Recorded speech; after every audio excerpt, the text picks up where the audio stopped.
You have a problem buying oil from India, oil or refined product. Don't buy. The argument is energy. There are bigger buyers.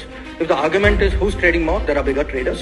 If the argument is, by the way, percentage of increase. నిన్న జరిగిన 2025 economic forum conclave లో ప్రపంచ వ్యాప్తంగా ఉన్న వ్యాపారవేత్తల ముందు, పెట్టుబడిదారుల ముందు, ముఖ్యంగా ఫారినర్స్ అందరూ చూసే ఒక ఈవెంట్ లో భారతీయ విదేశాంగ మంత్రి ఎస్ జయశంకర్ గారు డొనాల్డ్ ట్రంప్ ఒక కీబోర్డ్ వారియర్ అని, సోషల్ మీడియాలో విదేశాంగ నీతి చేస్తున్నాడు అని చెప్పి క్లాసికల్ లెవెల్లో ట్రోల్ చేశారు. వడ్డీతో సహా తిరిగిచ్చారు. ఈయన మాట్లాడిన 5 మేజర్ పాయింట్స్ గురించి స్టెప్ బై స్టెప్ ఎక్స్ప్లెయిన్ చేస్తా. ఫస్ట్ పాయింట్, భారత్ పైన డొనాల్డ్ ట్రంప్ టార్గెట్ చేయడం గురించి. జయశంకర్ గారు ఏమన్నారు అంటే, రష్యా నుండి ఎక్కువ ఆయిల్ కొనేది ఇండియా కాదు, మనం ప్రతిరోజు 20 లక్షల బ్యారెల్ ఆఫ్ ఆయిల్ కొంటే చైనా 22 లక్షల బ్యారెల్ ఆఫ్ ఆయిల్ కొంటోంది. రష్యాతో ఫినాన్షియల్ ఇయర్ 2024 లో ఇండియా కంటే యూరోపియన్ దేశాలే ఎక్కువగా వ్యాపారం చేశాయి. మనం $66 బిలియన్ వ్యాపారం చేస్తే ఈయూలోని 27 EU దేశాలు $76 బిలియన్ వ్యాపారం చేశాయి. ఎవరు రష్యా యుద్ధాన్ని ఫండ్ చేస్తున్నారు అని డొనాల్డ్ ట్రంప్ కు అద్దం చూపించారు. డొనాల్డ్ ట్రంప్ డబుల్ స్టాండర్డ్స్ ను, అంటే ద్వంద్వ వైఖరిని గుర్తు చేశారు. రష్యాతో ఇండియా వ్యాపార లాభంలో లేదు. ఇన్ఫాక్ట్ బ్రెజిల్ లేదా చైనా వంటి దేశాలు రష్యాకు ఎక్కువగా వస్తువులు అమ్మి వ్యాపార లాభంలో ఉన్నాయి అన్నారు. ఏ విధంగా చూసినా ఇండియా మొదటి స్థానంలో లేదు. ఇండియా పైన టారిఫ్ వేయడం, ఇండియాను టార్గెట్ చేయడం ఎంతవరకు కరెక్ట్ అని అడిగారు. ఇక్కడ ఇండైరెక్ట్ గా జయశంకర్ గారు వేసిన బుల్లెట్ పాయింట్ ఏంటి అంటే, ట్రంప్ కు చైనా పైన టారిఫ్ వేసే దమ్ము లేదు అన్నారు. రష్యా నుండి ఎక్కువ ఆయిల్ అండ్ ఎక్కువ వ్యాపారం చైనానే చేస్తుంది, కానీ ట్రంప్ చైనాను ఏమీ చేయలేడు అన్నట్లు ఇంటర్నేషనల్ మీడియా ముందు చెప్పారు. ఎందుకని ట్రంప్ చైనాను పీనలైజ్ చేయడం లేదు అంటే, చైనా అమెరికన్ కంపెనీస్ అయిన Tesla, GE, Lockheed Martin, Boeing ఇలా టాప్ కంపెనీస్ కు అరుదైన ఖనిజాలు, సోలార్ మెటీరియల్స్, బ్యాటరీస్ ను సప్లై చేస్తుంది. అమెరికా పీక చైనా చేతిలో ఉంది. ప్రపంచంలో 100 అరుదైన ఖనిజాలు తయారైతే దాంట్లో 70 చైనా నుండే వస్తాయి. ప్రపంచంలో 100 అరుదైన ఖనిజాలు ప్రాసెస్ అయితే అందులో 90 ఫ్యాక్టరీస్ చైనాలో ఉన్నాయి.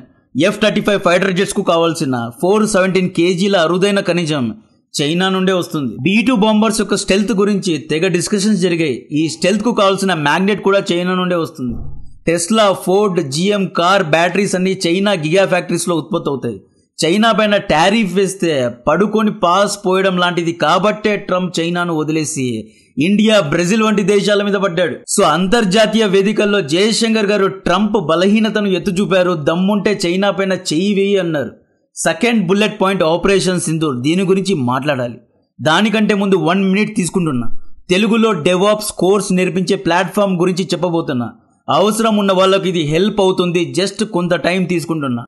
YouTube, Instagram, Amazon, Flipkart, Paytm, Google pay, ఈ యాప్స్ అన్ని ఎందుకంత స్పీడ్ గా, సెక్యూర్ గా, సీమ్లెస్ గా ఉంటాయో మీకు తెలుసా? దీని వెనుక డెవాప్స్ అనే ఒక టెక్నాలజీ బ్యాక్గ్రౌండ్ లో బిల్డ్, టెస్ట్ అండ్ ఆపరేట్ చేస్తుంది. కాబట్టే మనం ఇంత ఫాస్ట్ గా ఈ సర్వీసెస్ ను వాడుతున్నాం. ఈ డెవాప్స్ అనే ఫీల్డ్ లో ఎంతో ఫ్యూచర్ ఉంది. ఎందుకు అంటే పెద్ద పెద్ద కంపెనీస్ సెక్యూరిటీలో కాంప్రమైజ్ అవ్వరు. ఎంత డబ్బైనా ఖర్చు పెడతారు. సైబర్ అటాక్స్ అవ్వకుండా ఉండాలి అని చూసుకుంటారు. సెక్యూరిటీ కొరకు కంపెనీస్ డెవాప్స్ పై ఖర్చు పెడతాయి. ఈ టెక్నాలజీలో నిష్ణాతులైన ప్రొఫెషనల్స్ యొక్క రిక్వైర్మెంట్ మార్కెట్ లో ఎప్పుడూ ఉంటుంది.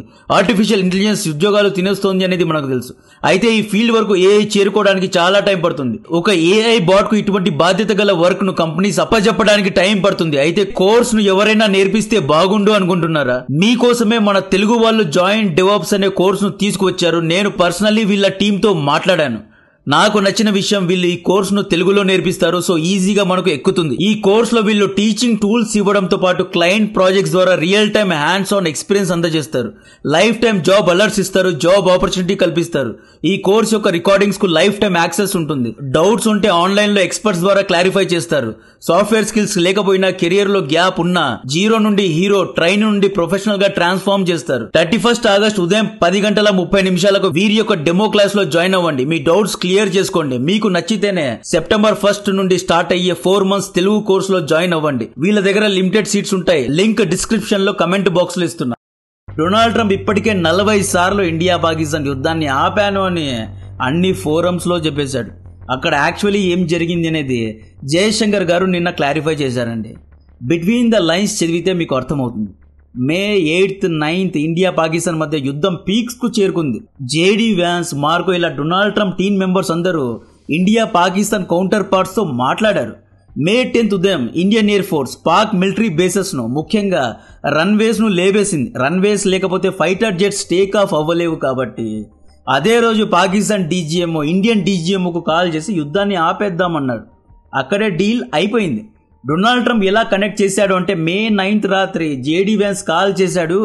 జేడీ వ్యాన్స్ కాల్ కు భయపడి యుద్ధాన్ని ఆపేశారు అని ట్రంప్ అనుకున్నాడు. 1991 నుండి 2008 మధ్య కాలంలో ఎలా ఉండేది అంటే ప్రపంచంలో యూనిపోలార్ వరల్డ్ ఉండేది. అంటే అమెరికన్ ప్రెసిడెంట్ కాల్ చేస్తే యుద్ధాలు ఆగిపోయేవి, అమెరికన్ వైస్ ప్రెసిడెంట్ కాల్ చేస్తే యుద్ధాలు మొదలయ్యాయి అనమాట. సో డొనాల్డ్ ట్రంప్ ఏమనుకున్నాడు, ఇంకా మనం యూనిపోలార్ వరల్డ్ లోనే ఉన్నాం. జేడీ వ్యాన్స్ అమెరికన్ ఉపరాష్ట్రపతి కాల్ చేసినందుకే ఇండియా పాకిస్తాన్ రెండు దేశాలు భయపడి యుద్ధాన్ని ఆపేశారనే భావనలో డొనాల్డ్ ట్రంప్ ఉన్నాడు. ఇండియాలో ఉదయం అయితే అక్కడ రాత్రి. ఈ జెట్ లాగ్ వల్ల లేదా రాత్రి తాగింది దిగలేదో తెలియదు గానీ ఈయన మేము కాల్ చేస్తే యుద్ధాన్ని ఆపేశారు అని సోషల్ మీడియాలో అనౌన్స్ చేశాడు. జయశంకర్ గారు ఏమన్నారు అంటే ఇజ్రాయెల్ ఇరాన్ యుద్ధంలో, యుక్రెయిన్ రష్యా యుద్ధ సమయంలో కూడా నేను కూడా అక్కడి ఫారెన్ మినిస్టర్స్ కు కాల్ చేస్తాను, ఎన్నో విషయాల గురించి డిస్కషన్ చేస్తాము, అంత మాత్రాన నేనే యుద్ధాన్ని ఆపేశాను అంటే ఎలా ఉంటుంది? డోంట్ ఓవర్లుక్ థింగ్స్ అన్నారు. అంటే షార్ప్ గా థింగ్స్ ను అబ్జర్వ్ చెయ్యి, ఓవర్లుక్ చేయొద్దు అన్నారు. American phone call I had is there on my ex account. So when something like this happens, countries do call up. Even after all, don't I call up? I mean, when Israel-Iran was happening. Pakistan లో మీరు వ్యాపారం చేస్తున్నారు, అసీమునీర్ ను lunch కు పిలిచారు, ఇదే దేశం ఉసామాను అబొట్టాబాద్ లో ఆశ్రయం ఇచ్చిన విషయం, ఆ సంగతిని మర్చిపోద్దు అన్నట్లు స్టేట్మెంట్ ఇచ్చారు. Third bullet point multipolar world గురించి మాట్లాడారు. నేను లాస్ట్ వీడియోలో దీని గురించే చెప్పా. ఇండియా రష్యా చైనా మెల్లిమెల్లిగా మల్టీపోలార్ వరల్డ్ లేదా ట్రైపోలార్ వరల్డ్ వైపు లాక్కెళ్తున్నారు అని. అంతర్జాతీయ చట్టాలను అమెరికా ఒక్కటే కాదు, అమెరికాతో పాటు Russia China India BRICS, eventually India Russia China ఈ మూడు దేశాలే శాసించే విధంగా వీళ్ళు యుద్ధ నీతిని వ్యాపార నీతిని తీర్చిదిద్దుతున్నారు. బ్రిక్స్ ను స్ట్రాంగ్ చేయడానికి అందరూ ఒక్కొక్క స్టెప్ తీసుకున్నారు. ట్రంప్ టారిఫ్ కు భయపడకుండా ఇండియా రష్యాతో ఎంగేజ్ అవుతోంది, ఇంకా ఆయిల్ ను కొంటోంది. ట్రంప్ 245% టారిఫ్ వేస్తే ఎంత వేసినా వేసుకో అని చెప్పి చైనా అప్పట్లో గట్టిగా నిలబడింది. బ్రెజిల్ ప్రెసిడెంట్ లూలా ఈయన ఆల్ఫా లాగా తయారయ్యాడు. ఓపెన్ గా వచ్చి నేను అమెరికన్ అధ్యక్షుడితో చర్చలు చేయను అని బాంబే పిలిచాడు.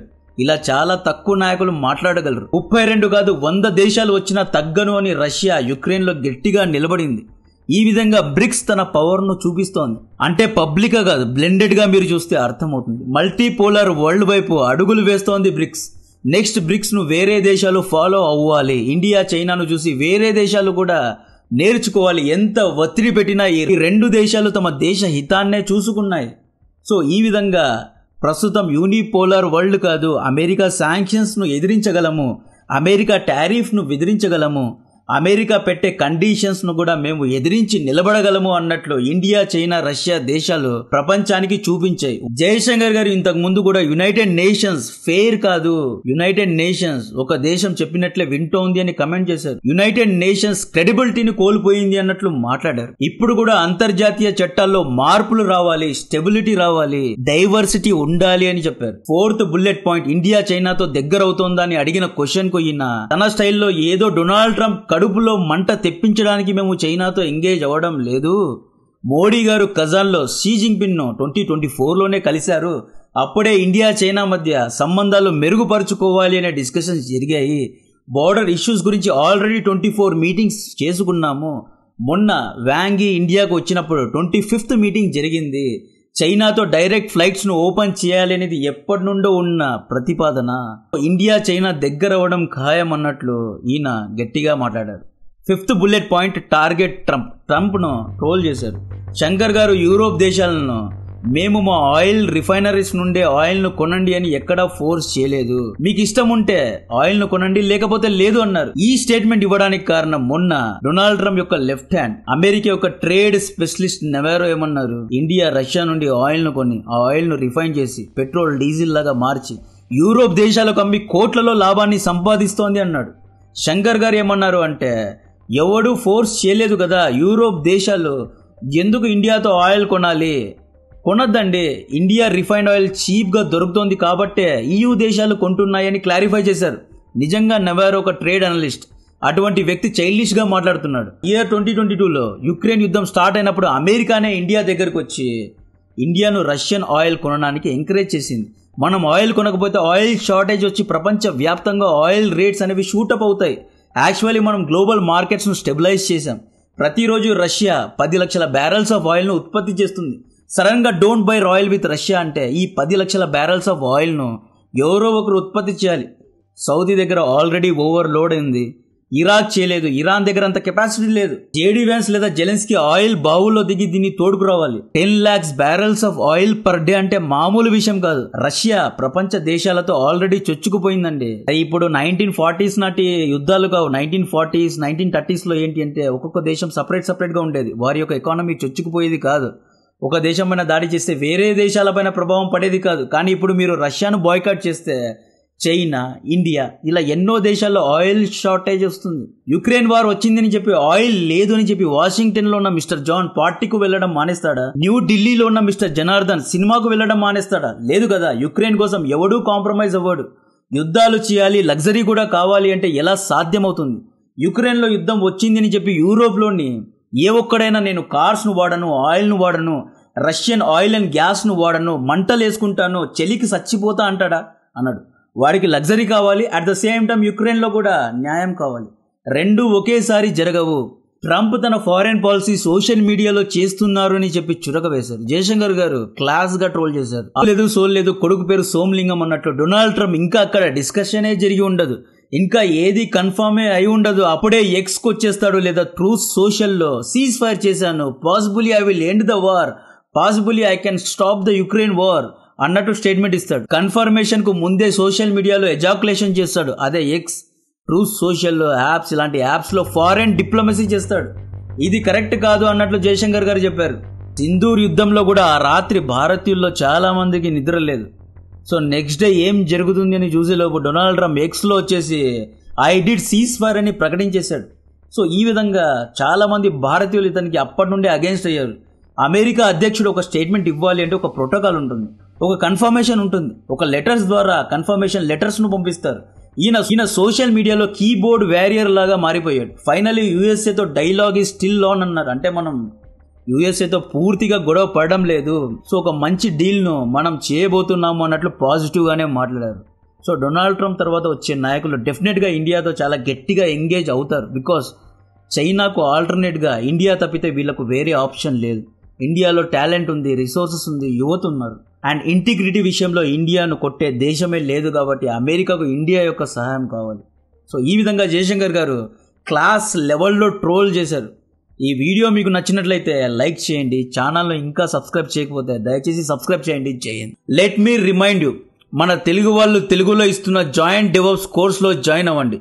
ఈ కోర్సులో 3 to 4 years ఎక్స్పీరియన్స్ ఉన్న వాళ్లకు ఎంతైతే నాలెడ్జ్ ఉంటుందో అటువంటి నాలెడ్జ్ ను నేర్పిస్తారు. తెలుగులో ఎక్స్ప్లెయిన్ చేయడంతో మీకు చాలా ఈజీగా ఎక్కుతుంది. దీని యొక్క లింక్ డిస్క్రిప్షన్ లో కమెంట్ బాక్స్ లో ఇస్తున్నా. ఆగస్టు 31 ఉదయం 10:30 డెమో క్లాస్ లో జాయిన్ అవ్వండి.